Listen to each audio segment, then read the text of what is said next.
Hey guys, Lord Naren White here, the Holy Ghost, the one true God, back with you with the next video in my series, reading Heart of Darkness by Joseph Conrad.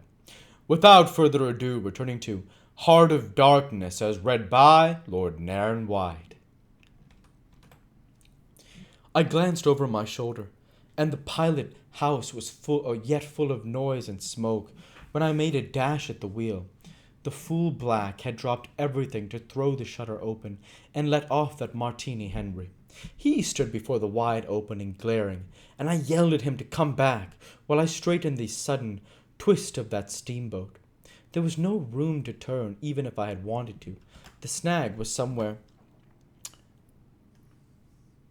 very near ahead in that confounded smoke.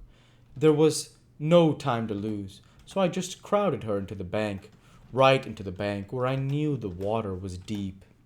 We tore slowly along the overhanging bushes in a whirl of broken twigs and flying leaves. The fusillade below stopped short, as I had foreseen it would when the squirts got empty. I threw my head back to a glint whiz that traversed the pilot house, in at one shutter hole and out at the other. Looking past that mad helmsman, who was shaking the empty rifle and yelling at the shore, I saw vague forms of men running bent double, leaping, gliding, distinct, incomplete, evanescent. Something big appeared in the air before the shutter. The rifle went overboard, and the man stepped back swiftly, looked at me over his shoulder in an extraordinary, profound, familiar manner, and fell upon my feet. The side of his head hit the wheel twice, and the end of what appeared a long cane clattered round and knocked over a little camp stool. It looked as though after wrenching that thing from somebody ashore, as he had lost his balance in the effort. The thin smoke had blown away. We were clear of the snag, and looking ahead, I could see that in another 100 yards or so, I would be free to sheer off, away from the bank. But my feet felt so warm and wet that I had to look down. The man had rolled on his back and stared straight up at me. Both his hands clutched that cane. It was the shaft of a spear that, either thrown or lunged through the opening, had caught him in the side just below the ribs. The blade had gone in out of sight, after making a frightful gash. My shoes were full. A pool of blood lay very still, gleaming dark red under the wheel. His eyes shone with an amazed luster. The fusillade burst out again. He looked at me anxiously, gripping the spear like something precious, with an air of being afraid I would try to take it from him. I had to make an effort to free my eyes from his gaze and attend to the steering.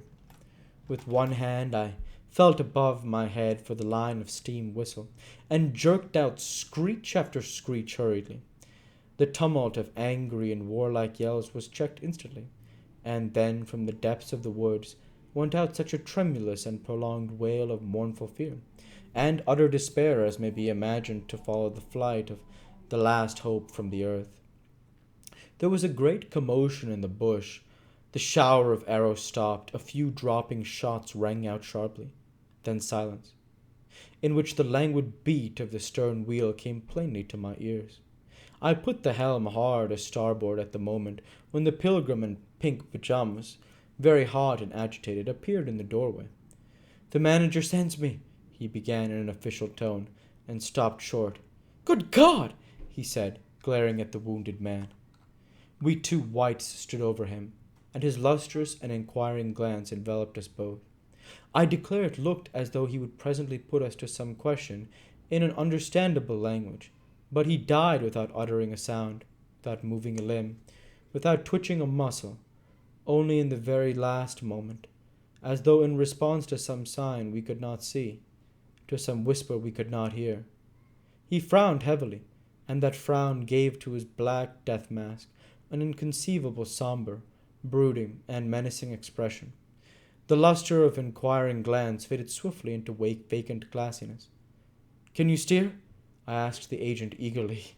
He looked very dubious, but I made a grab at his arm, and he understood at once I meant him to steer whether or not.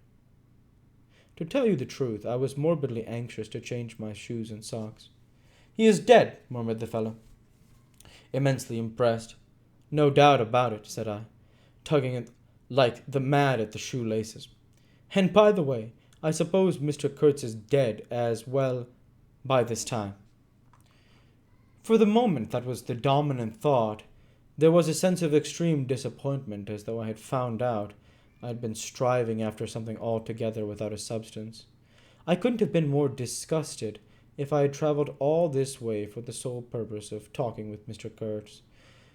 Talking with, I flung one shoe overboard, and became aware that this was exactly what I had been looking forward to, a talk with Mr. Kurtz. I made the strange discovery I had never imagined him as doing. Now, as discoursing, I didn't say to myself, now I will never see him, or now I will never shake him by the hand, but now I will never hear him. The man presented himself as a voice, not, of course, that I had not connect with some sort of action. Hadn't I been told in all the tones of jealousy and admiration that he had collected, bartered, swindled, or stolen more ivory than all the other agents together? That was not the point. The point was in his being a gifted creature, and that of all his gifts, the one that stood out preeminently, that carried it with a real sense of a real presence, was his ability to talk. His words, the gift of expression, the bewildering, the illuminating, the most exalted, and the most contemptible, the pulsating stream of light, or the deceitful flow from the heart of impenetrable darkness.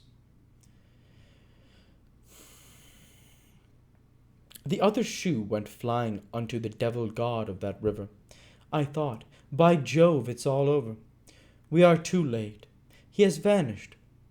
The gift has vanished by means of some spear, arrow, or club. I will never hear that chap speak after all, and my sorrow had a startling extravagance of emotion, even such as I had noticed in the howling sorrow of these savages in the bush. I couldn't have felt more of lonely desolation somehow, had I been robbed or a belief or had missed my destiny in life. Why do you sigh in this beastly way? Somebody? Absurd! Well, absurd! Good Lord, mustn't a man ever? Here, give me some tobacco. There was a pause of profound stillness, then a match flared, and Marlowe's lean face appeared, worn hollow, with downward folds and dropped eyelids, with an aspect of concentrated attention. And as he took vigorous draws at his pipe, it seemed to retreat and advance out of the night in the regular flicker of the tiny flame. The match went out. Absurd! He cried. This is the worst of trying to tell. Here you all are, each moored with two good addresses, like a hulk with two anchors, a butcher round one corner, a policeman round another, excellent appetites and temperature normal. You hear? Normal. From year's end to year's end. And you say absurd. Absurd be exploded. Absurd. My dear boys, what can you expect from a man who just out of sheer nervousness had just flung overboard a pair of new shoes? Now I think of it, it is amazing I did not shed tears. I am, upon the whole, proud of my fortitude. I was cut to the quick at the idea of having lost the inestimable privilege of listening to the gifted Kurtz. Of course I was wrong. The privilege was waiting for me. Oh yes, I heard more than enough.